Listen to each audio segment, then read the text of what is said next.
Dans cette vidéo, on va parler de SEO et de Slider JS et pourquoi c'est une fausse bonne idée. Tu as vu ma précédente vidéo sur le menu SEO, une autre vidéo sur laquelle je parle du méga menu SEO et pourquoi c'est une très mauvaise idée.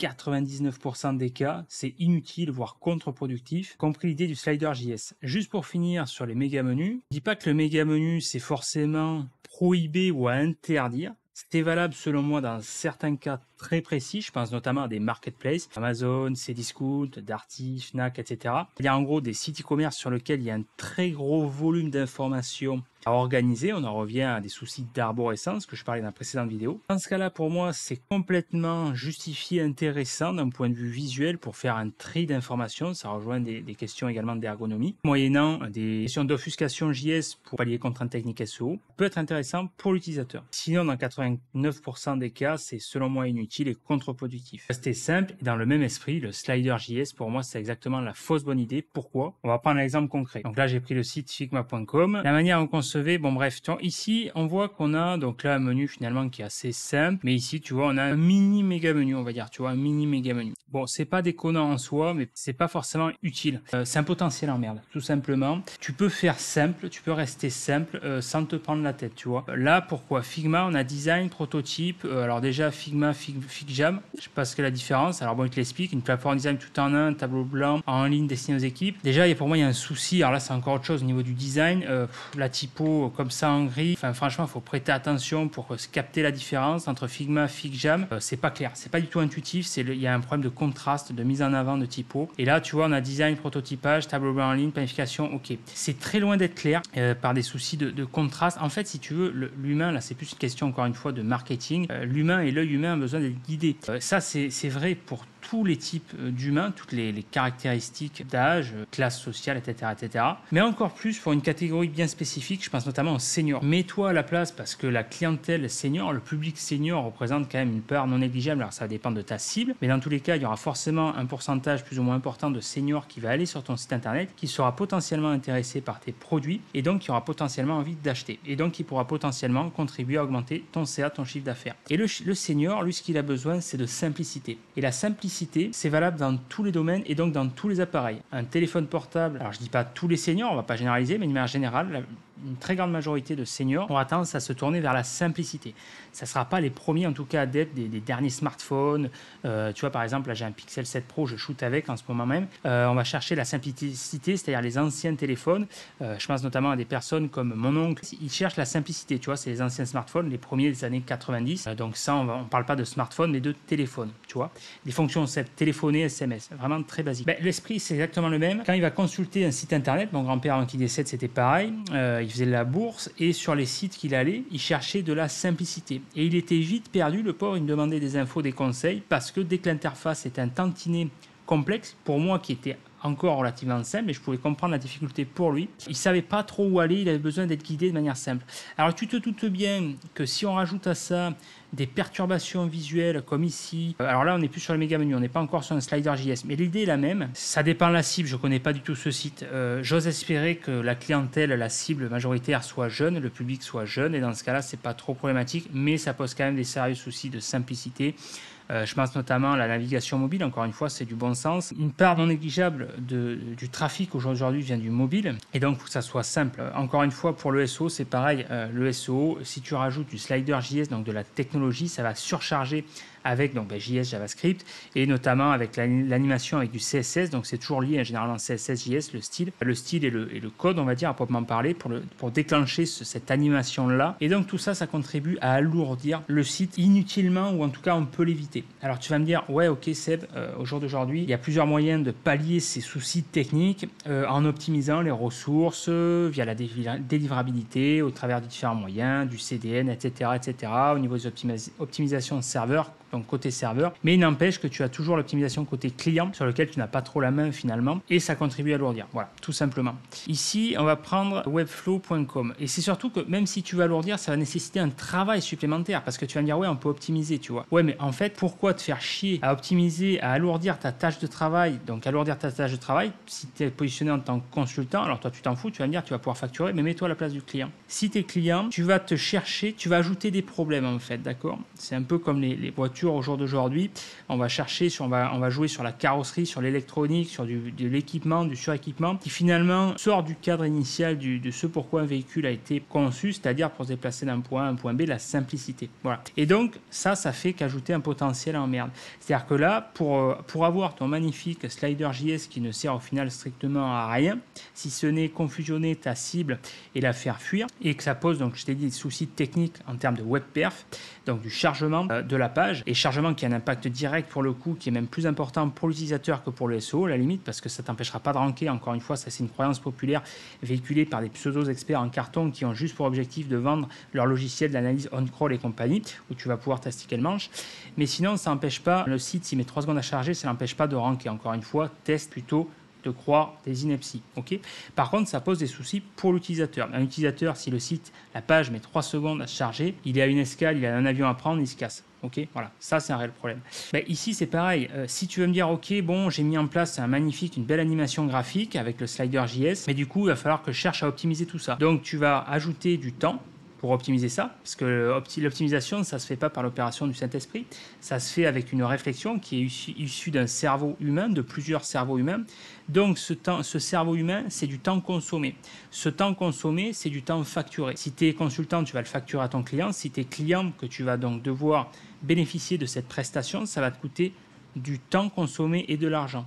Le temps qui va être consommé par ce consultant-là, il ne va pas être consommé à passer à autre chose, d'accord? C'est du temps qui aurait pu être consommé ailleurs dans des tâches plus stratégiques à plus forte valeur ajoutée, comme par exemple, je pense notamment à des stratégies de netlinking, des stratégies de contenu, des stratégies de maillage interne, d'accord? Qui vont être perdues inutilement dans des broutilles d'optimisation technique alors que ça aurait pu être évité. D'accord? Ça, c'est un réel problème.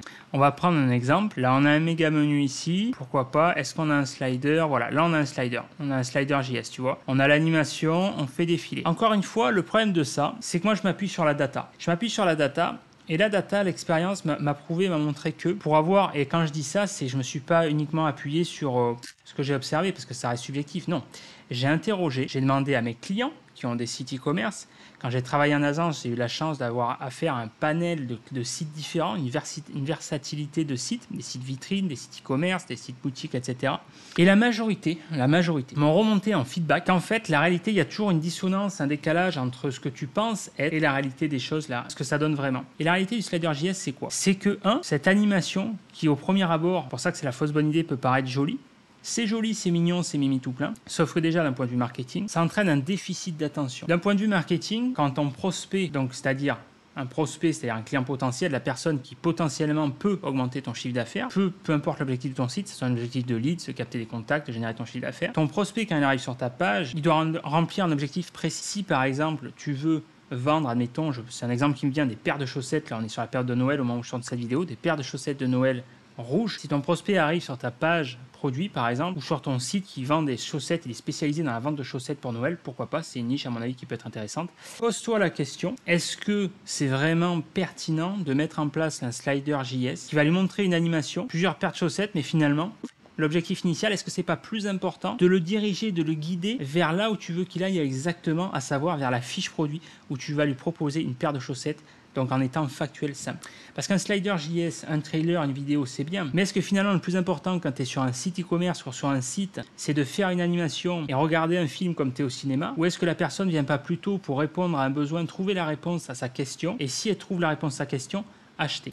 Mais toi, la personne, c'est l'exemple qui me vient, le meilleur exemple qui me vient parce que c'est un exemple qui est réel. Une personne qui a un avion à prendre, qui a 5 minutes devant elle, qui veut rentrer pour les fêtes de fin d'année. Je pense notamment à un père de famille qui veut aller voir sa fille, qui n'a pas le temps, qui dit pourquoi pas, ça pourrait être sympa de lui offrir cette année une paire de chaussettes rouges pour Noël. Parce qu'elle a vu une paire de chaussettes rouges de la marque Tartampion. J'ai pas trop le temps, là j'ai des business à gérer, mais je me suis dit pourquoi pas, j'ai 5 minutes, là j'ai un avion à prendre, j'ai 5 minutes à tuer, je vais me connecter à internet et j'ai vu sur un site e-commerce qui parlait de cette fameuse paire de chaussettes rouges. Je vais aller voir sur ce site e-commerce. J'arrive sur ce site e-commerce et je vois qu'il y a un magnifique slider JS avec une très belle animation. Le problème, c'est que la page n'a pas été optimisée pour le chargement, elle met du temps à charger. Du coup, moi je me mets dans la peau de Michel, du monsieur et madame tout le monde, qui n'y connaît pas grand chose, qui n'est pas geek dans l'âme, qui n'a pas les connaissances internet et donc qui ne sait pas pourquoi la page met du temps à charger. Donc il se dit peut-être que le site bug, je reviendrai plus tard. J'ai un avion à prendre, je me casse. Sauf que ce plus tard, il arrivera peut-être jamais. Donc tu auras peut-être potentiellement loupé une vente. Mais admettons que ce Michel-là, il a peut-être un petit peu de temps à tuer. Et son avion, il a du retard. Ton slider JS, ton beau slider JS, il est enfin chargé. Et il voit cette belle animation. digne d'un film de Spielberg. Waouh, c'est joli. Mais le problème, il en a oublié la raison première. Au lieu, il voulait à la base, rappelle-toi, acheter cette paire de chaussettes rouges pour sa fille, qui s'appellera Sabrina, dans cet exemple. C'est l'exemple qui me vient. Et bien finalement, il a vu ta belle animation, il s'est dit, waouh, mais c'est joli tout ça, c'est mignon tout plein. C'est bien, tu l'as diverti à Michel. Sauf que Michel, il est diverti, et maintenant il a oublié ce pourquoi il était venu à la base, à savoir acheter la paire de chaussettes pour sa fille Sabrina. Bah du coup, il va se casser. Voilà. Donc encore une fois, l'objectif c'est quel est l'objectif que tu veux que ta page, ton site accomplisse? Est-ce que tu es là pour divertir la personne, pour briller en société, pour montrer que tu as une belle animation, que tu sais faire ça, ou que tu t'es entouré d'une agence web? Ou est-ce que tu veux tout simplement guider ton prospect vers le processus d'achat, vers ce pourquoi il était potentiellement intéressé par ta page ou ton site? Ça c'est pour le côté marketing, ce qui au final est le plus important. Pour le côté SEO, est-ce que le slider JS, au-delà du fait que pareil, ta Muriel et ta Michel, tu vois ces deux petites flèches là ici, à gauche, à droite. Toi, tu peux penser qu'en tant que connaisseur, il va penser à cliquer. La réalité, c'est que la majorité ne cliquera pas. Parce que la majorité n'aura même pas fait attention à ces flèches. Donc tu vas surcharger là, tu vois, il y en a 2, 3 qui ne serviront strictement à rien si ce n'est à alourdir le code. Et en termes SEO, tu ne fais qu'alourdir la page et diluer l'importance du contenu pour Google. Google, il va devoir se taper cette vidéo avant le plus important. Est-ce que le plus important pour Googlebot, Googlebot c'est quoi? C'est un robot d'exploration de Google qui a pour mission, unique mission et mission principale, de crawler, de parcourir des liens et au travers de ces liens hypertextes, d'associer les contenus entre eux pour mieux comprendre l'univers des contenus. Donc Google, vu que c'est un robot, il s'en bat les couilles de ton slider JS. Il a autre chose à foutre de son slider JS. Il n'est pas venu sur ta page, sur ton site internet pour voir ta belle animation JS. Lui, ce qu'il veut, c'est comprendre l'univers de ta page, ta thématique. Lui, ce qu'il veut, c'est savoir que ta page internet, elle parle de cette fameuse paire de chaussettes rouges. Là, il pourrait comprendre avec du texte et des liens, si tu présentes de manière simple. Mais le slider JS, d'un point de vue SEO, ça n'a strictement aucun intérêt. Alors tu vas me dire, oui, tu peux l'offusquer, bien sûr, mais encore une fois, est-ce que c'est vraiment la meilleure stratégie, la stratégie la plus maligne, la plus efficiente, la plus intelligente, de chercher à mettre un slider JS, de chercher ensuite la solution pour pallier cette contrainte technique qu'on s'est soi-même créée finalement, hein. C'est un peu maso quand on y pense, ou alors de régler le problème à la racine, de dire ok, le slider JS, on va laisser ça pour les portfolios de designers et des artistes. Pour le coup, il y a un réel intérêt à en montrer plein la vue. Et nous, on va se concentrer sur la simplicité, sur l'élégance, parce que tu peux faire quelque chose d'élégant sans avoir recours à ces artifices, et quelque chose d'efficace qui convertit. Et ce que je veux te montrer dans cette vidéo, c'est qu'il y a toujours cette double réflexion SEO et marketing. Il va vraiment falloir sortir de cette réflexion purement technicien, purement SEO, et aller au-delà, réfléchir pour l'utilisateur, pour le marketing. Et tu t'apercevras que dans l'immense majorité des cas, le marketing et le SEO sont très étroitement liés. Alors, je vais dire dans 99% des cas, parce que la réalité, c'est qu'il y a quand même ce fameux 1% où, voilà, je pense notamment à des requêtes de spam, tu peux vraiment leurrer Google. Mais encore une fois, le spam, il ne va pas s'attarder sur des animations comme ça, tu vois. Google, lui, ce qu'il veut, c'est la simplicité. C'est vraiment de la base, du contenu, des liens. D'accord. Et finalement, l'utilisateur, c'est ce qu'il veut aussi. Okay. Là, ici, par exemple, on a la pop-up, on a un mini méga menu. Est-ce qu'on a un slider JS? Non, on n'en a pas. Par contre, ça, c'est valable également pour les carousels. Hein. La logique est vraiment la même. Hein. Toutes ces animations. Regarde-moi ça. C'est quoi? Nerdy Innovator. I love digital art and design. Bon, alors pourquoi pas à la rigueur, parce que la cible, la thématique fait que, je sais pas, ça me fait penser à un portfolio, à un site de designer dans l'univers de l'art graphique. Donc ça pourrait être légitime parce que eux, la clientèle qui arrive, ça veut dire que ça présuppose qu'elle est sensibilisée à ça, ils montrent leur univers artistique, et dans ce cas-là, ils veulent en mettre plein la vue, pourquoi pas, tu vois. Mais pour moi, tu vois, ça c'est un truc, honnêtement, je déteste vraiment, je déteste ces menus comme ça, là, sandwich, tu dois cliquer dessus pour faire apparaître le truc, c'est pas du tout intuitif. C'est pas du tout intuitif, pour moi, ça c'est quelque chose que, voilà. Non. Mais à la rigueur, pourquoi pas, je peux comprendre l'intérêt, mais tu vois, moi, les trucs qui partent dans tous les sens comme ça, ça fait mal au cerveau, vraiment, d'accord? Mais pourquoi pas, à la limite, je peux comprendre l'intérêt. Ici, tu vois, sliderevolution.com, là. Franchement, tu as la flèche, tu penses pas forcément à cliquer, tu vois. Là, ce que tu vois, c'est un truc, une vidéo, tu penses pas forcément à cliquer. Est-ce que c'est vraiment intéressant? Est-ce que c'est vraiment indispensable? C'est ça la question. Le fameux less is more, moins c'est plus, ok? Les carousels d'avis. Est-ce que c'est vraiment la meilleure moyen de présenter des avis? Est-ce que c'est la méthode la plus élégante, la plus simple de présenter des avis? Est-ce qu'il n'y a pas d'autres moyens, toujours juste plus simple? Est-ce que ça ne serait pas plus adapté, plutôt que de faire ce carrousel d'avis, de présenter uniquement 3 avis?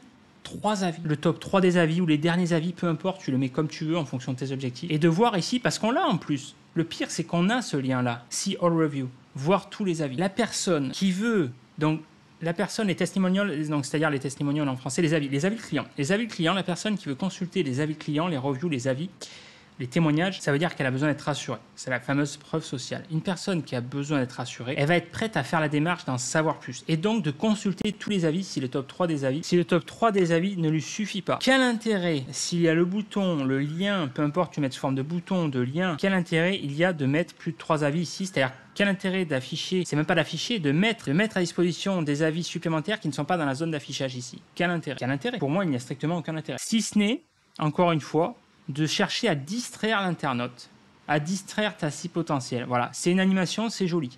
Ça, c'est ce que l'agence va te vendre ou le directeur marketing qui a 23 ans et qui se prend pour un cadeau. Voilà, ça, c'est l'idée du siècle auquel cette personne aura pensé. Moi, j'ai envie de te poser la question. Est-ce que la personne qui arrive sur ton site, est-ce que l'objectif premier, c'est de la divertir ou de la convertir? C'est une vraie question. Si ton objectif, c'est de la divertir, passe pas par une agence web. Passe par un réalisateur, un monteur vidéo qui te fera une belle vidéo, alloue un budget de 3, 4, 5 000 euros et mets cette belle vidéo sur ton site internet. Et dans ce cas-là, divertis ta cible. Si c'est pour convertir, je ne suis pas sûr par expérience que ça soit la meilleure option. Un autre exemple. Product Slider. Pire, là pour moi c'est le pire exemple possible de ce qu'il ne faut pas faire. C'est le meilleur exemple de ce qu'il ne faut pas faire. On est sur une fiche produit. On a un carrousel.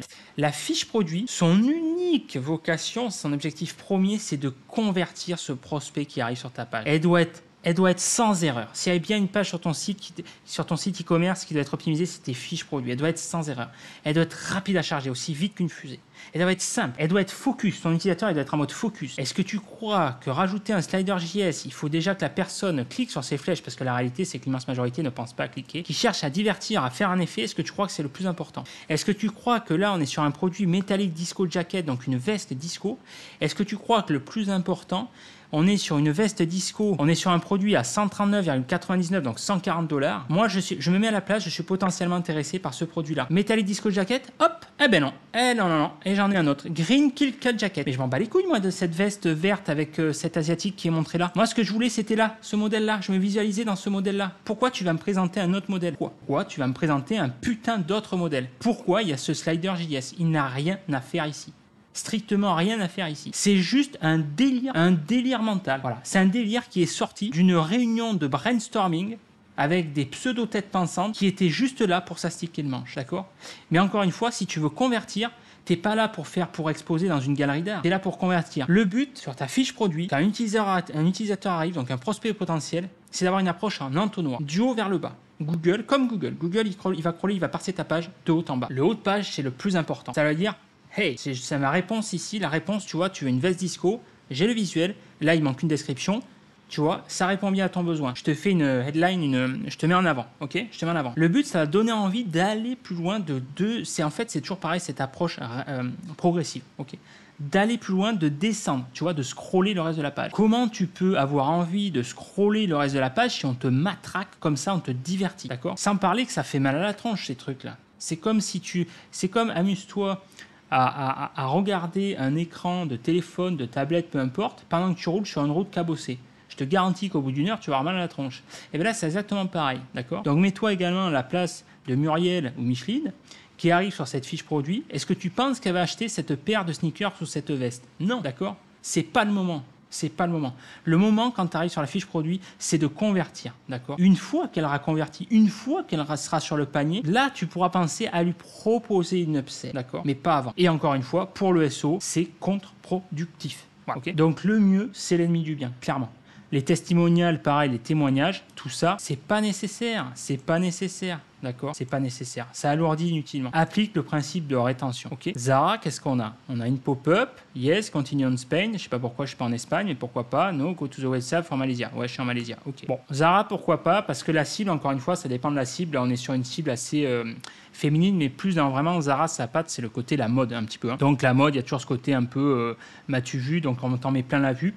Et donc, dans ce cas-là, bah, ça passe par le design, par des animations. Voilà. Bon, moi, personnellement, c'est pas ma cam. Du coup, moi, je vois ça, je me casse. Je sais pas où aller. Je sais pas, je suis perdu sur ce site-là. Je vois cette personne-là, cette jeune femme. Je sais pas d'où elle sort. On dirait qu'elle est sortie d'une soirée gothique. Elle me fait peur. Moi, je me casse. D'accord? Voilà. Mais pourquoi pas, c'est un effet de mode. Là, encore une fois, c'est un parti pris. OK? Ici, Allen Menken, je sais pas quoi, là. You are diving into the world. OK. Ça, c'est ce qui se faisait à l'époque dans les années 90. C'est des pages d'intro. Entrée. Donc déjà, tu dois fournir un effort supplémentaire pour daigner voir son site. Entrée. Moi, j'ai pas envie. Là, je te le fais voir parce que je te fais la vidéo, mais en temps normal, j'ai pas envie de faire cet effort. Je me casse. Voilà. Mais pourquoi pas? Là, tu vois, dans cet exemple, c'est joli. Tu vois, là, tu vois, c'est un des cas où c'est joli. C'est joli parce que le site, la raison d'être du site est fait pour ça. Tu vois, là, on est là pour divertir. On est là pour montrer. On raconte une histoire. Il y a du storytelling. Donc là, c'est complètement pertinent. Voilà, là, on a la bonne musique, ça groove, on y va. Tu vois, on a du gospel. Là, c'est joli. Freelance UX Designer. Discover Now. Pareil, un effort à faire supplémentaire. RX, ça charge. Donc, on attend que ça charge. View Project. Voilà, paf, paf. Bon, là, encore une fois, c'est un parti pris. Je peux comprendre par rapport à la thématique, vu qu'il est designer. Il y a un côté design. Donc, voilà, pourquoi pas. Moi, honnêtement, je suis pas fan de ces trucs-là. J'aime bien la simplicité. Mais pourquoi pas, ça, c'est cohérent. Ok. Là, on est sur quoi? Tom, je sais pas quoi. Le design me fait penser à un portfolio plus d'architecte. Le mec, il est architecte ou les designers pour architecte. C'est ce qui transparaît sur son site au premier abord. Les premières impressions comme ça, à chaud sans réfléchir. Pourquoi pas? Pourquoi pas? On est sur un truc de design, ça peut être... Pour moi, il y a des manières plus adaptées de présenter ça, mais encore une fois, pourquoi pas? La cible fait que c'est cohérent, pourquoi pas? Tu vois, dans certains cas, hein, je dis pas encore une fois, le but c'est pas d'être ayatollah là-dessus, méga menu slider.js, mais d'une manière générale. La majorité du temps, voilà. Amazon.fr, ce magnifique bandeau de cookies qui est ô combien pénible et agressif. Merci la RGPD, voilà. Pour frustrer l'expérience utilisateur, on n'a pas fait mieux. Ça pourrait se comprendre également, vu que c'est une immense marketplace, pourquoi pas. Et pour autant, il ne l'a pas fait, tu vois. Bon, on voit que l'interface est quand même hyper chargée. Mais bon, c'est Amazon, ça leur réussit pas trop mal, donc pourquoi pas. Un exemple, tu vois, plus spartiate, alors, élégant, c'est pas forcément le bon terme, mais plus simple qui fait le taf, ok? Alors, il y a Sodicart et Ithaca Shop. Je sais pas si tu connais, moi, c'est une marque que je connais plutôt bien pour exemple personnel, mais c'est dans l'univers du karting, ok? Donc, on a le shop Ithaca, la boutique, et Sodicart, voilà, c'est vraiment des leaders, leader mondial, clairement, dans l'industrie du karting, dans l'équipement, tout ça, bon, voilà. Ici, Sodicart, donc là on a OK, ce truc, sélectionner la langue, tac, tu vois, on a une animation sans pour autant faire des fioritures, il y a juste ce qu'il faut, quoi, tu vois, on n'en fait pas des caisses, voilà, ça on n'en fait pas des caisses, tu vois. On a un beau visuel, une petite animation, tout ça, mais voilà. Bon, je sais que c'est pas un hasard parce que je connais très bien le DA, le directeur artistique qui est derrière. Ici, tu vois, menu, c'est visuel, mais c'est simple, tu vois. Tu as le menu, carte, si tu cliques, tac, tu vois, c'est très simple. Mais ça fait le taf, en fait, tu vois. On a des présentations par bloc, tac, prestige, tac, tac, tac, pouvoir. On va arriver sur la fiche ici, sur une des fiches produits, par exemple. L'animation, tac, c'est très bien. Bon, moi, j'aurais plus mis en avant ici un contraste. Je viens sur un contraste entre la typo et le fond, mais bon, pourquoi pas. Ici, tout voir, carte de location, OK, tu vois, celui qui veut tout voir. Donc, c'est quand même... Il y a quand même une réflexion derrière. Ici, tu as qu'à la boutique. Voilà, voir les produits très sobres. Hein. Et là, tu vois, nos produits, là, paf, on a le méga menu, tu vois. Mais c'est un méga menu, tu vois, tu vois, tous ces éléments, ils les montrent quand même au fur et à mesure. Ils ne te montrent pas tout d'un coup. C'est impossible d'ailleurs à caser d'un point de vue visuel. Mais là, ça a une utilité, tu vois. C'est ce qu'avait fait d'ailleurs Cdiscount à l'époque. C'est plus le cas, je pense. Mais nos produits, tu vois, où pouf, ils listaient tous les produits. Ça, c'est intéressant quand même. Ça peut être intéressant d'un point de vue utilisateur. Parce que voilà, en un coup d'œil, ici. Après, voilà, c'est plus un parti pris. Moi, je suis plus adepte de ce que j'appelle le menu en escalier, de vraiment guider l'utilisateur. C'est-à-dire que là, tu vois, combinaison karting, je ne montrerai pas les sous-trucs, mais je peux comprendre, c'est quand même aussi intéressant en un clic d'avoir en un coup d'œil un aperçu. J'avoue que de temps en temps, j'aime bien avoir ce côté, paf, tu vois, ça peut être intéressant dans certains cas. Voilà, donc c'est pour ça que l'idée, c'est pas forcément de tout bannir, mais je t'invite vraiment à cette réflexion, à te poser quand même la question chaque fois, si tu veux mettre en place un méga menu, un slider JS, ce genre d'animation, de carrousel, etc. Je dis pas forcément de bannir ça à tout prix, ça peut, comme tu le vois, ça peut être intéressant quand même dans certains cas. J'apprécie, moi, le premier en tant qu'utilisateur, le méga menu, dans certains cas, j'avoue que c'est quand même intéressant, ce côté visuel, un coup d'œil, mais je t'invite quand même à te poser la question, pourquoi tu le fais? Pourquoi tu le fais? Est-ce que c'est vraiment pertinent dans ton intérêt par rapport à ton site, ta cible et tes objectifs? Est-ce que c'est ça la question la plus importante? Est-ce que c'est vraiment adapté par rapport aux objectifs que tu cherches à atteindre sur ton site, sur ta page, par rapport à ta cible? Voilà, c'est juste ça, ok? Je finirai là-dessus, j'en ai déjà bien assez dit. Si tu as aimé cette vidéo, like, ça donne de la force. Abonne-toi à la chaîne YouTube, c'est pas déjà fait, pour être tenu informé des prochaines vidéos. Si tu veux savoir comment construire un business qui te rend libre et indépendant, je t'invite à rejoindre ma newsletter. Tu retrouveras le lien en description juste en dessous de cette vidéo. Tu recevras comme ça directement mes meilleurs conseils dans ta boîte mail. J'en profite pour t'informer que j'ai lancé un nouveau canal Telegram privé. J'ai envoyé un mail d'ailleurs récemment. Alors pour le rejoindre, il faut être inscrit à la newsletter SEO4Maker. Donc tu trouveras le lien d'inscription dans la description juste en dessous de cette vidéo, ici, SEO4Maker.com/club privé, ou tu navigues sur le site, par exemple, SEO4Maker.com sur la home, Tu arrives ici, tu cliques sur le menu, le lien newsletter et tu rentres tout simplement ton mail. Voilà. Comme ça, tu recevras directement mes meilleurs conseils dans ta boîte mail. En dessous de chaque email, tu trouveras le lien, le canal Telegram pour y accéder. Par exemple, ici, c'est un mail que j'ai fait partir récemment. Voici mon nouveau canal Telegram privé. Là, ici, en bas, en dessous, à la fin du mail, donc tu as ma photo, mes ressources, les formations, la chaîne YouTube et le canal Telegram justement. Le canal Telegram, dans ce cas-là, tu cliques sur le lien et tu peux justement le rejoindre. Ok. Alors si tu me suis depuis le début, tu sais certainement que j'avais déjà un canal Telegram par le passé. J'ai supprimé pour plusieurs raisons. La principale raison, c'était tout simplement de faire une purge parce que ce canal, il était vraiment dédié à la base au SEO. Quel est le but de ce nouveau canal? C'est tout simplement de refléter mon nouveau positionnement. Tout simplement, en fait, ce canal, il va me servir de bloc-notes, canal de communication fourre-tout. Alors, je ne vais pas y parler que de SEO, je vais en parler, mais pas que. En fait, je veux vraiment élargir mon partage à ce niveau-là. Ça va plus être orienté sur le quotidien d'un entrepreneur, ce qui me passe par la tête tout simplement de manière spontanée. Donc, j'ai commencé à laisser quelques notes vocales dessus au moment où je sors de cette vidéo, qui dévoile en fait tout simplement les coulisses de mon business. Si ça t'intéresse, rejoins la newsletter en cliquant dans le lien dans la description juste en dessous de cette vidéo. Voilà, j'espère que cette vidéo t'a plu et je te dis à de suite dans la prochaine vidéo. Ciao!